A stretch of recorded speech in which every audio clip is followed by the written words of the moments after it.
एक बड़ी खबर आई और इससे भारत की वैश्विक छवि पे बड़ा असर होने वाला है। आगरा में एक विदेशी टूरिस्ट, रूस की टूरिस्ट आई थी महिला, वो यमुना किनारे सड़क पे चल रही थी।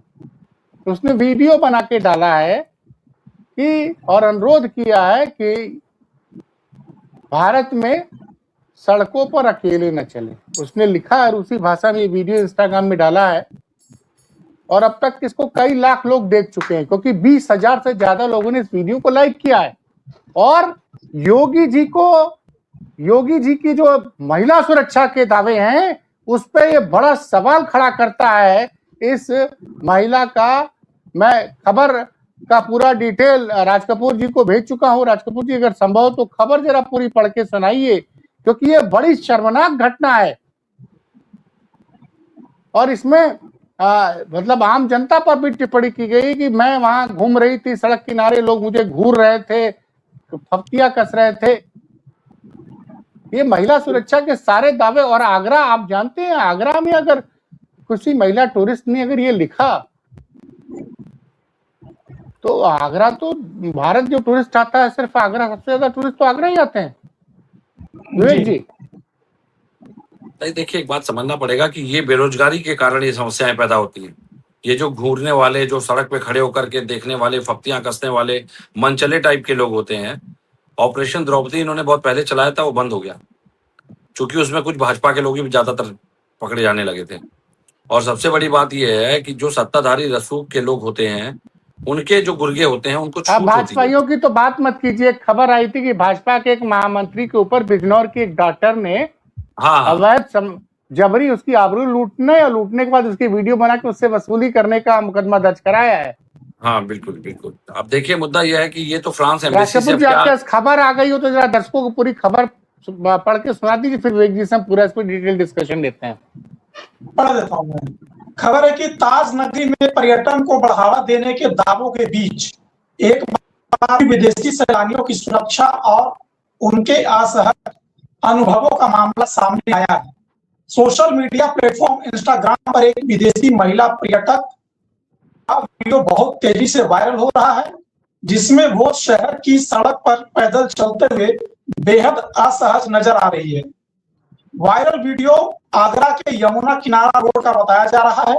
वीडियो में साफ साफ देखा जा सकता है कि विदेशी महिला जब सड़क किनारे पैदल गुजर रही होती है तो वहां मौजूद कुछ स्थानीय लोग और राहगीर उन्हें अजीब तरह से घूरते और बीच बीच में उन पर फब्तियों करते नजर आ रहे हैं। इस दौरान महिला का अनुभव इतना खराब रहा कि उन्होंने इसे अपने कैमरे में कैद कर लिया। रूसी भाषा में पोस्ट किए गए इस वीडियो के कैप्शन में महिला ने तंज कसते हुए लिखा, हमने आगरा में दुकान तक पैदल चलने यानी वॉक करने का सोचा, आप कभी ऐसा मत करना। एक बार फिर से पढ़ दे रहा हूं मैं। हमने आगरा में दुकान तक पैदल चलने यानी वॉक करने का सोचा, आप कभी ऐसा मत करना। विदेशी महिला का यह पोस्ट अब सोशल मीडिया पर जबरदस्त रूप से वायरल हो रहा है, जिससे पर्यटन नगरी की छवि पर भी गंभीर सवाल खड़े हो गए हैं। स्थानीय जागरूक नागरिकों का कहना है कि मेहमानों के साथ इस तरह का व्यवहार अतिथि देवो भव की हमारी संस्कृति को ठेस पहुंचाता है।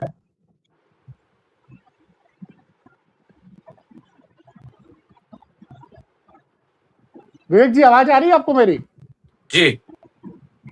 भाजपा वाले चले गए, नहीं तो मैं पूछता कि भाई इनके गृह मंत्री तो कहते हैं अमित शाह जी की रात को 12 बजे महिलाएं घूम सकती हैं अकेले, और अगर इंटरनेशनल टूरिस्ट एक लिख रही है कि हिंदुस्तान में सड़क पर पैदल मत चलो, अकेले मत चलो, और योगी जी के महिला सुरक्षा के दावों की तो पोल खोल गई पूरी है और अंतर्राष्ट्रीय बेइज्जती हो रही है उत्तर प्रदेश की, आगरा की। नहीं देखिए, आगरा की अंतर्राष्ट्रीय बेइज्जती की बात नहीं है, ये मामला बहुत ही तेजी से जाएगा क्योंकि योगी मोदी जी ने भी जो अपनी अंतर्राष्ट्रीय छवि बना रखी है और जिस तरह से अंतर्राष्ट्रीय मीडिया से वो बचने का प्रयास करते हैं। नॉर्वे की घटना आपने देखी, नॉर्वे के पत्रकार की घटना भी सामने आई थी। जिस तरह मुद्दों से भागते हैं, उससे अब इस खबर के आने के बाद अंतर्राष्ट्रीय स्तर पे इनकी छवि को बहुत तगड़ा डेंट लगेगा, भारत की छवि को। उसका कारण यह है कि ताजमहल विश्व के प्राचीन धरोहरों में एक और ताजमहल के बारे में लगभग अंतरराष्ट्रीय पटल पे भी जो वहां के लोग हैं, स्थानीय निवासी हैं, वो लोग लगभग सुनते हैं, जानते हैं, गूगल पे देखते हैं, मैपिंग करते हैं। टूरिस्ट जो घूमने वाले हैं वो पहले से इसके बारे में जांच पड़ताल करते हैं, खबर रखते हैं। और ताजमहल तो कई लोगों की पिन लिस्ट में होता है कि उससे जुड़ी खबरें बराबर उनको मिलती रहे। अब ये जो विषय आया है कि फ्रांस की महिला को, इससे पता चलता है कि उत्तर प्रदेश में बेरोजगारी का आलम क्या है। बेरोजगारी से लेकर के किस प्रकार से निष्क्रियता है, कानून व्यवस्था की उदासीनता है, वो स्पष्ट रूप से सामने है। उसका कारण यह है कि गृह विभाग किसके पास है? गृह विभाग का संचालन करते हैं योगी, जिसको खुद कानून व्यवस्था और पुलिसिंग के बारे में कोई बेसिक नॉलेज नहीं है। अगर नॉलेज होगा तो इतना ही होगा जितना उन्होंने अपने जीवन में देखा या सुना होगा। लेकिन मुझे लगता है पुलिसिंग एक मनोविज्ञान का सब्जेक्ट है। आप एक ही डंडे से सारे मुद्दों को नहीं हाँक सकते हैं। और उत्तर प्रदेश सरकार सबसे बड़ी गलती यही कर रही है कि वो एक ही डंडे से, एक ही प्रारूप में, एक ही माइंडसेट से सारे लोगों को हाँकने का प्रयास कर रही है। आपने सवाल उठा तो एफआईआर, नहीं तो हाफ एनकाउंटर, या तो ज्यादा होगा तो फुल एनकाउंटर, जाइए लड़ते रहिए केस। क्योंकि अभी देखिए ना, विवेक श्रीवास्तव जी ने कैसे वक्तव्य स्पष्ट रूप से कह दिए थे कि आप, चूंकि वो चले गए, मुझे नहीं कहना चाहिए था, लेकिन उनका बयान याद आ गया कि पुलिस अब जो हाल करेगी। अरे घटना घटने के बाद आपकी पुलिस कुछ कर ले, उस बच्ची का जीवन तो बर्बाद हो गया ना, लेकिन अब उसका जो मनोवैज्ञानिक प्रभाव उसके जीवन पे पड़ेगा, क्या वो उस मनोवैज्ञानिक प्रभाव से बाहर निकल पाएगी? कोई काउंसलिंग अरे होती है वो उत्तर प्रदेश सरकार की तरफ से? उसकी पूरी स्टोरी समझिएगा विवेक जी कि वो लड़की जो है दिल्ली में रह के आईएएस की कोचिंग कर रही थी जी, किसी परिचित के कहने पे वो शायद उतरी थी। उसके साथ का स्टूडेंट, परिचित स्टूडेंट था, वो उसको लखनऊ में मिलता, बोलता चलो चलते हैं लखनऊ, उसके चले आई और वहां उसके साथ सामूहिक रूप से उसकी आबरू लूटी गई। उसके बाद सबों ने उसको ले जाके ट्रेन में बैठा दिया। ये कानून व्यवस्था का आलम है। जब वो लड़की ट्रेन में बैठी तब उसने अपने पिताजी को फोन किया, उसके पिताजी ने रेलवे हेल्पलाइन को फोन किया, तब जाके लड़की को, और अब पता चल रहा है कि वो सब के सब फरार है। जानते हैं थाना कौन सा है? पुलिस मुख्यालय जिस थाने के अंतर्गत आता है, सुशांत गोल्ड सिटी। शर्म आनी चाहिए। मतलब लखनऊ में कोई भी कांड हो जाए भाई साहब, किसी आईएएस आईपीएस पे कोई कार्रवाई होती ही नहीं। बहुत होगा तो एसएचओ को लोग सस्पेंड कर देंगे, हटा देंगे। इस घटना पे गोदी मीडिया डिबेट नहीं करेगा कि अंसल जैसी जगह पर। अरे गोदी मीडिया एक और घटना पे डिबेट नहीं करेगा सर। योगी जी को बड़ा मुसलमान याद आता है। आज एक अब्दुल रहमान अली खान को 2012 में अलकायदा के लिए फंडिंग के आरोप में पकड़ा गया था। आज उसके खिलाफ एक भी सबूत नहीं मिलने के कारण उड़ीसा की अदालत ने उसे बाइज्जत बरी किया है। अरे दिल्ली पुलिस, सुन लीजिए मेरी बात, यूपी का मामला नहीं है ना, वो तो उड़ीसा का मामला है। बात कहीं की हो, मामला कहीं का हो, सुन लीजिए, उड़ीसा की अदालत ने बाइज्जत बरी किया। दिल्ली पुलिस की स्पेशल सेल ने, उड़ीसा पुलिस ने 2012 में पकड़ा था। 2012 में दिल्ली में किसकी सरकार थी? कांग्रेस की सरकार थी। कांग्रेस की सरकार थी। दिल्ली पुलिस की, मैं आपको पुलिसिंग समझाने की कोशिश कर रहा हूं, सुन लीजिए पहले। उसके बाद केंद्र में, चूंकि 2012 का मामला है, केंद्र में जब पुलिस उसको पकड़ करके जेल भेजती है, 14 साल के बाद उसको बाइज्जत निर्दोष साबित किया जाता है। और अब मेरा सवाल सिर्फ इतना है, चाहे जो भी जिम्मेदार पुलिसिंग के अधिकारी हों, आपने 12 साल, उस समय क्या चार्जशीट बनाई आपने, क्या सबूत इकट्ठे किए, क्या आपने, लेकिन एक व्यक्ति का 12 साल बर्बाद हो गया। अब उस 12 साल का हिसाब न्यायपालिका दे सकती है क्या? इसीलिए मैं आपको वहीं लाना चाह रहा हूं जो आप नहीं समझ पाए अभी तक। इसीलिए योगी जी ने एफआईआर का खेल खेलना शुरू किया है। आप पत्रकार हैं, आप सवाल उठाइए, एफआईआर हो जाएगी, आप 12 साल 15 साल लड़ते रहिए। भले 15 साल बाद आलोक पाठक जी बेगुनाह साबित होंगे। इन 15 साल के बाद योगी जी कहां होंगे, आलोक पाठक जी की स्थिति क्या होगी, परिवार की स्थिति क्या होगी, ये बर्बाद करने पे तुले हैं लोग, बुद्धिजीवियों को, इंटेलेक्चुअल्स को, और उस वर्ग को जो इनसे सवाल पूछता है। वास्तविकता ये है। और 12 साल के बाद सबसे आश्चर्य की बात देखिए, उन पुलिस वालों की कोई जिम्मेदारी तय नहीं होगी जिन लोगों ने फर्जी चार्जशीट लगाई, फर्जी सबूत इकट्ठे किए, या फर्जी मामले में जिसको कन्विक्ट किया। उन पुलिस वालों की कोई जिम्मेदारी तय नहीं होगी। वो आज भी कहीं प्रमोशन लेके ड्यूटी कर रहे होंगे। ये हमारे न्यायपालिका की दुर्व्यवस्था की लचर स्थिति है, और इसको बखूबी भाजपा सरकार समझ चुकी है। इसीलिए आलोक पाठक जैसे अगर पत्रकार सवाल उठाएं तो उनको एक एफआईआर विरासत में दे दी जाती है। लो, ये अंगूठी पहनो एफआईआर की, और डेली जाकर के इसको आप कोर्ट में रिचार्ज करते रहो। अब देखिए, अभी फिर कभी मैं आपसे साथ ये डिस्कस कर रहा हूं, मैं पूछ रहा था कि भाई फ्लैग मार्च क्यों हो रहा है लखनऊ में? भय पैदा करने के। सुनिए, मैं जहां बैठा हूं वहां से 2 किलोमीटर दूर कल्ली पश्चिम पड़ता है। यादव मार्केट में एक जौनपुर के प्रॉपर्टी डीलर की थोड़ी देर पहले दिन दहाड़े, मतलब दोपहर में, हम लोग 3 बजे 4 बजे रिकॉर्ड कर रहे हैं, ये 2 घंटे पहले उसकी जान ले ली गई दिन दहाड़े। कि क्या कहा जाए भाई, कानून व्यवस्था पे कोई आप सवाल कीजिए, ये लोग बोल देंगे कि अरे भैया अंसल थाने में सुशांत गोल्ड सिटी में लड़की को किडनैप करके उसकी आबरू लूटी गई सामूहिक रूप से। बगल का थाना है पीजीआई थाना, वहां ये हो गया। जब लखनऊ में ना जान सुरक्षित है, ना किसी बहन बेटी की आबरू देखिए, सुरक्षित लखनऊ है। की बात अगर मैं कह दूं आपको, बड़ी जिम्मेदारी से मैं बता दूं, जिस सुशांत गोल्ड सिटी की आप बात कर रहे हैं ना, वहां जाइए, देखिए कितने अवैध देह व्यापार के बड़ी बड़ी प्रॉपर्टियों में, जो अधिकारियों की प्रॉपर्टियां हैं, बड़े बड़े होटल हैं, जो वहां पे अवैध देह व्यापार का खुला संचालन हो रहा है। बिना वीजा पासपोर्ट के विदेशी लड़कियां रह रही हैं। और ऐसा नहीं है कि पुलिस अनभिज्ञ है, ऐसा नहीं है, क्योंकि लेकिन बात है हिस्सेदारी है, हिस्सेदारी है। अभी कुछ दिन पहले ये घटना उजागर भी हुई थी। उत्तर प्रदेश की राजधानी लखनऊ में थाईलैंड और बाहर देश की लड़कियां क्या कर रही हैं भाई? क्या विदेश मंत्रालय के पास कोई डेटा नहीं होता है क्या कि कौन आया और कौन वापस नहीं गया? तो देखिए, ऐसा है कि ये सरकार जो है, बस ये है कि हिस्सेदार बनाए रहिए और सारी व्यवस्था चलते रहेगी आपकी। और जहां आपने आवाज उठाई, आपको सीधे एक एफआईआर दी जाएगी, उस एफआईआर के नीचे दबे रहिए, 12-15 साल केस लड़िए, बेगुनाह साबित होइए और उसके बाद आपको जो समझ में आए कीजिए, क्योंकि उसके ऊपर किसी की जिम्मेदारी तय नहीं होती है। आपके 12 साल 14 साल की वसूली उन गलत अधिकारियों से नहीं होगी और ना ही उन लोगों से होगी जिन लोगों ने आपको फंसाने का काम किया षड्यंत्र में। यही है भारत की रचना न्याय प्रणाली और यही है भारत की दुर्व्यवस्था, यही है भारत के लोकतंत्र के कमजोर होने का सबसे मजबूत कारण। कि जिस न्याय के सिद्धांत पे एक लोकतंत्र खड़ा होता है, जब उस न्याय के सिद्धांत में ही सेंध मार दी गई है, जब उस न्याय के सिद्धांत के पहिए की जो कहते हैं बीम भी कमजोर है, तो आप कहां से भारत के लोकतंत्र को मजबूत लोकतंत्र कहने के आशय रखेंगे? हो सकता है कि इस वाक्य पे मेरे ऊपर एफआईआर हो जाए। तो इसको चिन्हित करें। यहाँ वकील जो ईमानदारी से अगर सत्ता के विरुद्ध किसी का मुकदमा ले रहा है तो उसको एफआईआर बता देते हैं, उसको साजिशकर्ता बता दिया जाता है। तो बार काउंसिल का अस्तित्व क्या रह गया फिर? नहीं, सवाल ये उठता है कि इंस्टाग्राम आज की डेट में यूथ में बहुत पॉपुलर है पूरी दुनिया में। काकरोच जनता पार्टी का भी जो हवा बनी थी, अब थोड़ी हवा कम हो गई, वो इंस्टाग्राम की वजह से थी। तो 18 से 30 का यूथ जो है पूरी दुनिया का इंस्टाग्राम पे रहता है। और ये रशियन महिला की जो स्टोरी और अब तो शायद राज कपूर जी ऐसे टूल हो गए कि अगर उसने रशियन भाषा में बोला उसको ट्रांसलेट कर लेगा हर आदमी अपनी लैंग्वेज में, एआई टूल। जी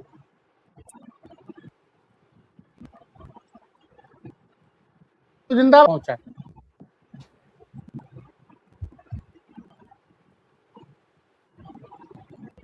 ये सवाल किससे? राज कपूर भाई से है ना? नहीं, हाँ, राज कपूर जी से कि भाई ये यूथ 18 से 30 का है और आगरा में सबसे ज्यादा टूरिस्ट आते हैं। और आपको डॉलर कमाना है, तो टूरिस्ट का इंडिया आना बहुत जरूरी है जी। तो कोई सरकार की तरफ से प्रतिक्रिया आई अभी तक? नहीं, अभी तक कहाँ कोई प्रतिक्रिया आई है सर, कोई प्रतिक्रिया नहीं है। और देखिए, मैं बता रहा हूं सर, ये जो अपराधी प्रवृत्ति के लोग होते हैं ना, और विवेक जी अभी एक बात शायद इसी में जोड़ के बता रहे थे, बेरोजगारी से जोड़ रहे थे, एकदम सही बात जोड़ रहे थे। जो रोड पे चलने वाला आम आदमी है ना, उसको इतना फुर्सत नहीं है, वो तो अपना बिजी है अपने कामों में। लेकिन ये हिंदुस्तान की और खास करके जो बेरोजगार युवाएं हैं, उनकी एक मानसिकता बन जाती है रोड पे जब कोई, मतलब कि एक तो होता है कि हमारे आपके जैसे लोग दिख रहे हैं तो वो नॉर्मल लोग हैं, चलो कोई बात नहीं। लेकिन जैसे ही कोई थोड़ा सा अलग दिखता है, विदेशी दिख गए, विदेशी तो बात ही अलग हो गई हो। अगर कोई इंडियन लड़की भी होती, वेस्टर्न कपड़े में होती या थोड़ी मॉडर्न टाइप की होती ना, तो ये जो बेरोजगार लोग हैं ना, और खास करके जो अपराधी प्रवृत्ति के लोग हैं, इनके देखने का नजरिया जो है ना, आंख से देखते नहीं है, स्कैन कर लेते हैं। लेकिन सवाल यही है, इस तरह के लोगों पर कार्रवाई क्यों नहीं करती है उत्तर प्रदेश की पुलिस, या हिंदुस्तान में कोई भी राज्य हो, कहीं की भी पुलिस इस तरह की कार्रवाई क्यों नहीं करती है? और आगरा जैसे शहर में अभी 1-2 दिन पहले की तो बात है सर, अमेरिका के विदेश मंत्री आगरा से गए हैं, अब आज ये वीडियो आ गई है, अब देखा किस तरह से हमारी थूथू इंटरनेशनल मीडिया में होगी। इन सब चीजों की फिक्र नहीं है पुलिस और प्रशासन को। फिक्र किस बात की है? सड़क पे नमाज नहीं होना चाहिए, जो कुर्बानी है वो अपने तय जगह पे होना चाहिए। अरे कुर्बानी कौन कर रहा है तय जगह से दूसरी जगह पर भाई? नहीं, मुझे बताइए ना, कौन व्यक्ति है जो कि जानबूझ करके कुर्बानी आके लखनऊ के चौराहे पे करेगा? कुर्बानी तो तय जगह पे होती है ना। लेकिन आप एक जबरदस्ती का परसेप्शन माहौल क्रिएट कर रहे हैं। और टीवी पे क्या है कि खबर चल रहा है। मैं सुबह से देख के परेशान हो गया हूं, सुबह से देख के परेशान हो गया हूं कि पूरे देश में इससे बड़ी कोई खबर है ही नहीं। और 24 घंटे कवरेज। ये भले विवेक श्रीवास्तव जी अपनी दलील देकर के चले गए हो कि कानून व्यवस्था सुधारने के लिए सब बातें होती है और बनाए रखने की बात होती है, लेकिन बात आप भी समझ रहे हैं, बात विवेक जी भी समझ रहे हैं कि जिनको भय दिखाना है, भय को खत्म नहीं करना है, जिनको भय दिखाना है, उनके लिए ये सब हो रहा है। और उन सब के बीच में ये आगरा जैसी छोटी खबरें हमारे आपके लिए बड़ी खबर है, क्योंकि ये इंटरनेशनल खबर बन जाएगी और ये अंतरराष्ट्रीय मुद्दा जैसी खबर है। लेकिन ये योगी आदित्यनाथ के लिए, योगी आदित्यनाथ की सरकार के लिए, उत्तर प्रदेश पुलिस के लिए मामूली सी खबर है। अगर इस पर कोई कार्रवाई हो जाए तो मैं नहीं कह सकता। अभी तक सरकार का इस पर कोई वर्जन नहीं, पुलिस का इस पर कोई वर्जन नहीं है। अब विपक्ष की भूमिका से सवाल है, आपके यहाँ क्या होता है? एक होर्डिंग लग गई है आज समाजवादी पार्टी के सामने कि इतने राजभर लोगों की जान चली गई और उससे सरकार का जवाब मांग रहे हैं। आप लोग सड़क पे कब उतरेंगे? होर्डिंग से, प्रेस कॉन्फ्रेंस से, ट्विटर से कब तक नेतागिरी करेंगे विवेक पांडे जी? नहीं, परसों अभी 3 दिन पहले हमारी समाजवादी पार्टी के कार्यकर्ताओं ने हजरतगंज में जबरदस्त प्रदर्शन किया था। और उसको चूंकि आपने देखा, केवल मीडिया नहीं दिखाती, नेशनल मीडिया नहीं दिखाती, कृपा पात्र मीडिया नहीं दिखाती, तो लोगों के अंदर एक नैरेटिव भी बनाने का प्रयास किया जा रहा है कि समाजवादी पार्टी आंदोलन नहीं करती। आज जिस बच्चे की हत्या हुई है वहां पे क्षेत्रीय वहां का समाजवादी पार्टी का डेलीगेशन पहुंचा है, कोई मीडिया दिखा रही है क्या? ये किस तरह से ब्राह्मण बच्चे की बात करें, नाबालिग, वहाँ समाजवादी पार्टी का, जी हाँ, वो बात सही कह रहे हैं। वहां दिखा रहा है, कोई मीडिया दिखा रहा है, कोई मीडिया चर्चा करना चाहता है उन मुद्दों पे जिससे सरकार घेरी जाए? नहीं, वहां पे वो श्रीकांत त्यागी जो फेमस हुए थे वो भी गए पहुंचे थे, ऐसा नहीं। मैं वही कह रहा हूँ। तो जो जिम्मेदार लोग हैं, जिनका अभी मीडिया के अंदर कोई इन्वॉल्वेशन नहीं है, जिनको मीडिया के माध्यम से जो मीडिया, आप लोग इन सब मुद्दों पे सरकार को जब तक नहीं घेरेंगे, मुख्यमंत्री मतलब सड़कों पे आप लोग नहीं उतरे, कैसे पता चलेगा भाई? दो बातें स्पष्ट रूप से आपके मंच पे आनी चाहिए। दो बातें स्पष्ट रूप से मंच पे आनी चाहिए। योगी जी कहते हैं कि योगी जी बार बार दावा करते हैं बेटी को छेड़ा तो सामने चौराहे पे यमराज मिलेंगे। भाजपा की एक नीति और नियति बता दूं, भाजपा जिस मुद्दे को उठाती है, पहले उसी मुद्दे को पहले मेरी बात पूरी रहने दीजिए। योगी जी कहते हैं चौराहे, योगी पे चुकी लड़की को छेड़ा चौराहे पे यमराज मिलेंगे। वो लड़के सामूहिक रूप से उसकी आबरू लूटते हैं, अंचल में लूटने के बाद जाकर उसको ट्रेन में बैठा देते हैं। और सुशांत गोल्ड सिटी से चारबाग तक का 15 किलोमीटर का रास्ता है। पुलिस मुख्यालय वहां से घटना स्थल से 2-2.5 किलोमीटर की दूरी पर है। क्या हो रहा है? और अभी तक उसका तो वो जो अपराधी थे सब भाग खड़े हुए। और ये क्या मतलब, और उसमें भी जो नोएडा वाली घटना, उसको अपराधियों को अभी तक पुलिस पकड़ नहीं पाई है। उसका पूरा डिटेल लेके मैं करूंगा। लेकिन ये जो महिला सुरक्षा के दावों की पोल खुल रही है, महिला सुरक्षा की बात अगर करें तो आपको याद होगा फ्रांस की एक और घटना महिला के साथ हुई थी। फतेहपुर सीकरी यात्रा करने गई थी, उसके साथ कोई घटना ट्रेन में घटी थी, जहां तक मुझे याद आ रहा है। और वो इसी तरह एक ब्रिटिश टूरिस्ट के साथ भी घटना घटी थी। आगरा दर्शन वो घूमने गया था ब्रिटिश फोर्ट में, और फ्रांस की एक महिला के साथ भी ट्रेन में घटना घटी थी, जहां तक मुझे याद आ रहा है। तो मुझे लगता है कि योगी सरकार पर्यटन को लेकर, देखिए योगी सरकार वास्तव में, पहले योगी पैटर्न को समझ लीजिए आप। योगी सरकार बातें और दावे करती है केवल मीडिया में, क्योंकि उनको पता है उनके पास एक बड़ा बजट है, 550 करोड़ तक का बड़ा बजट है, जो कि किसी भी डैमेज को निपटाने के लिए, किसी भी उनके विरुद्ध चल रही खबर के नैरेटिव को बदलने के लिए काफी होता है, और उसी का फायदा ये उठाते हैं। अदरवाइज मैं बड़ी जिम्मेदारी से कहूं, कोई भी जिम्मेदार सरकार अपने राज्य में हुए कृत्य की भर्त्सना भी करती है और सबसे पहले उसका दायित्व लेती है। अब वो पुलिस है, पुलिस का काम है, चूंकि घटना घट चुकी है, पुलिस खाना पूर्ति तो करेगी, कुछ लोगों को उठाया जाएगा सड़क से, उनको दिखाया जाएगा, प्रेस कॉन्फ्रेंस होगी, उस पर बयान आएंगे। लेकिन वास्तविकता यह है कि क्या लोगों की मनोवृत्ति बदल पा रही है? क्या कानून का डर वास्तव में लोगों के अंदर है? क्या विदेशी पर्यटक को पहले जो हम कहते थे अतिथि देवो भव, आज वो भावना लोगों के अंदर रह गई है? इन सारी भावनाओं को समाप्त करने का श्रेय जाता है योगी सरकार को, क्योंकि वो और उनके सलाहकार हिंदू मुसलमान के अलावा दूसरी बात करना ही नहीं जानते। और जिस तरह का नैरेटिव योगी जी ने सेट कर दिया भगवान शंकराचार्य पे प्रहार करके, उसके बाद आपको क्या लगता है कि सनातन में आस्था रखने वाले जो विदेशी पर्यटक हैं वो योगी सरकार में सहज महसूस करते होंगे? योगी जी ने कितना अंतरराष्ट्रीय स्तर पे सनातन का प्रचार किया आज तक, और शंकराचार्य भगवान की क्या भूमिका रही है? अगर दोनों की आप तुलनात्मक अध्ययन कर लीजिए तो ही आपको पता चल जाएगा कि जो विदेशी जो सनातन में आस्था रखते हैं वो योगी सरकार में कितने असहज होंगे। कि जिस सरकार में भगवान शंकराचार्य ही सुरक्षित नहीं रहे, पॉक्सो जैसे गंदे मामले में उनको कन्विक्ट करने का प्रयास किया गया, उनसे उनकी डिग्री, उनकी उपाधि के बारे में पूछ लिया गया, उनको स्नान नहीं करने दिया गया, वैश्विक स्तर पे भारत सनातन संस्कृति के प्रचार का जिसके ऊपर दायित्व है उसको ही जब ये सरकार नहीं छोड़ रही है तो उनके अनुयायियों को क्या छोड़ेगी? आप बताइए।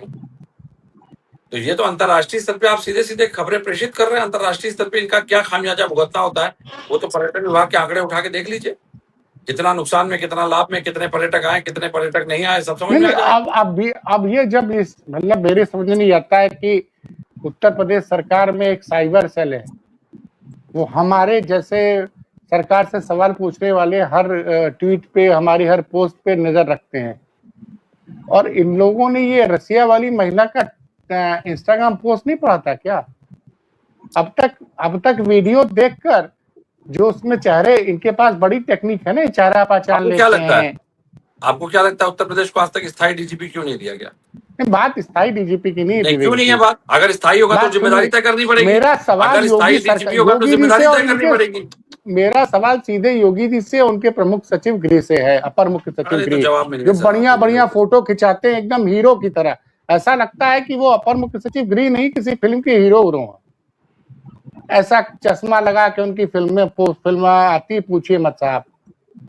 और उत्तर प्रदेश के तेज तर्रार ADG law and order Amitabh Yash ji से है कि भाई अब वीडियो की अभी से वीडियो कब खबर बन गई, अमर उजाला ने छाप दी है, तो आप जरा उस वीडियो को देखिए और चिन्हित करके जो चेहरे दिखाई दे उस पर कार्रवाई कीजिए।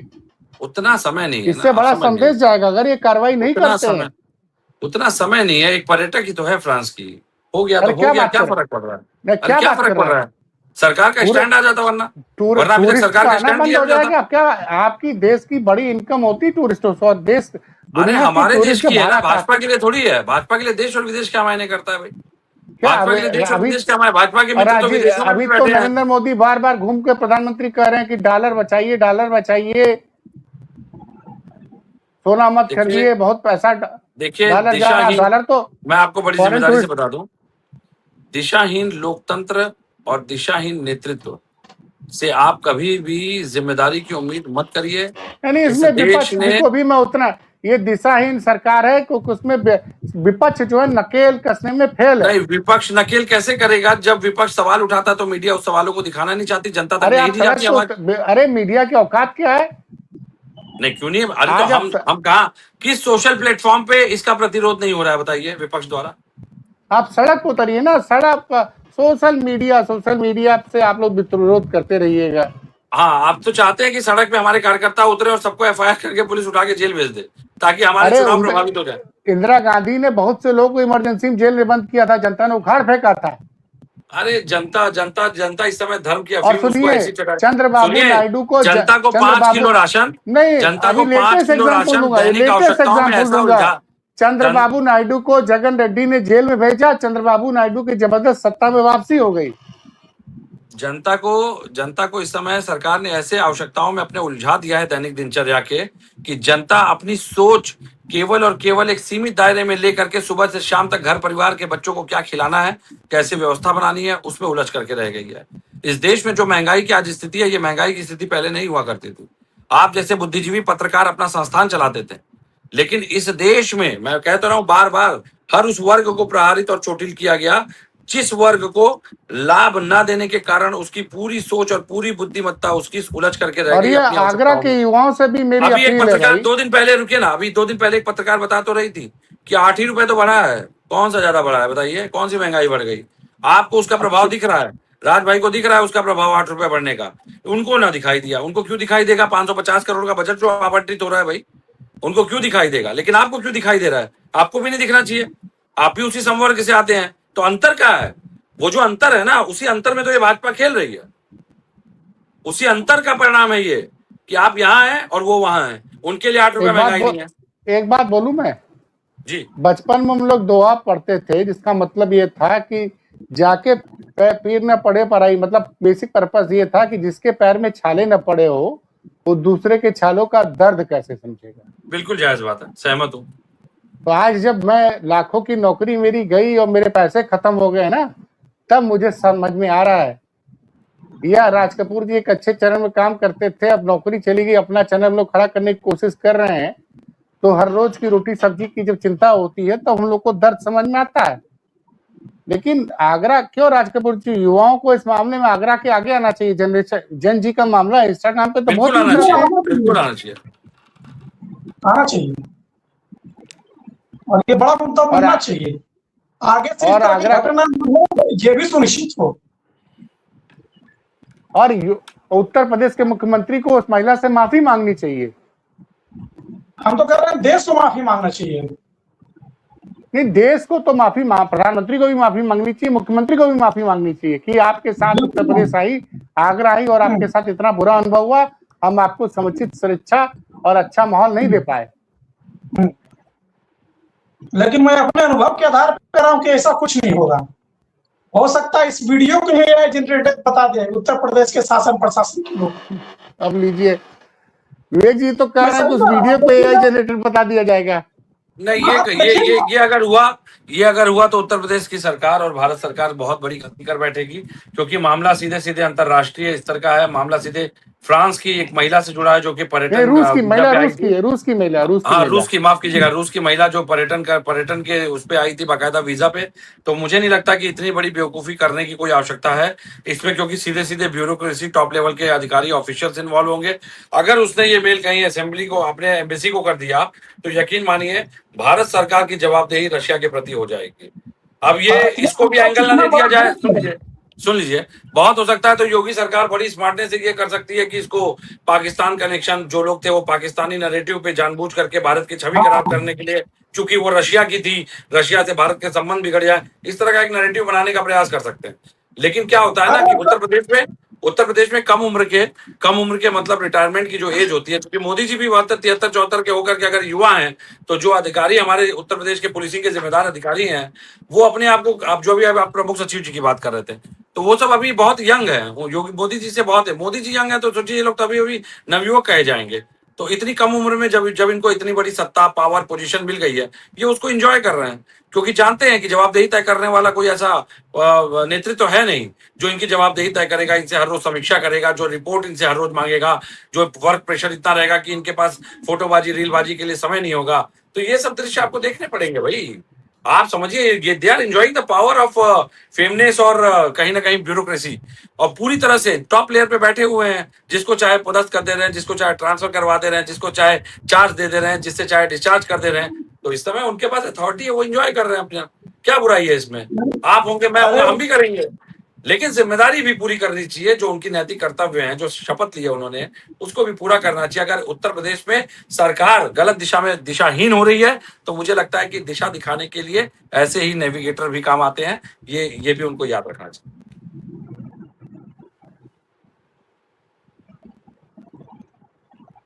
हाँ राज भाई, आप कुछ बोल रहे थे। अब नेटवर्क की कुछ प्रॉब्लम आ रही है।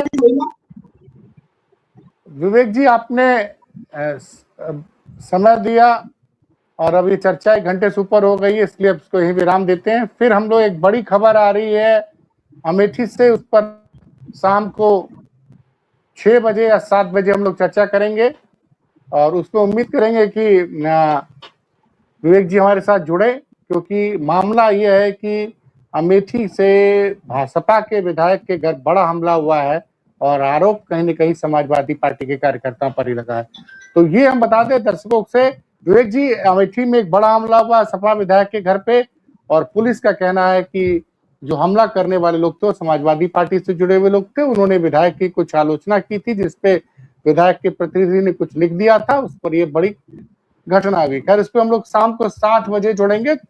तब तक के लिए हमको, राज कपूर जी को, विवेक जी को इजाजत दीजिए। बहुत बहुत धन्यवाद।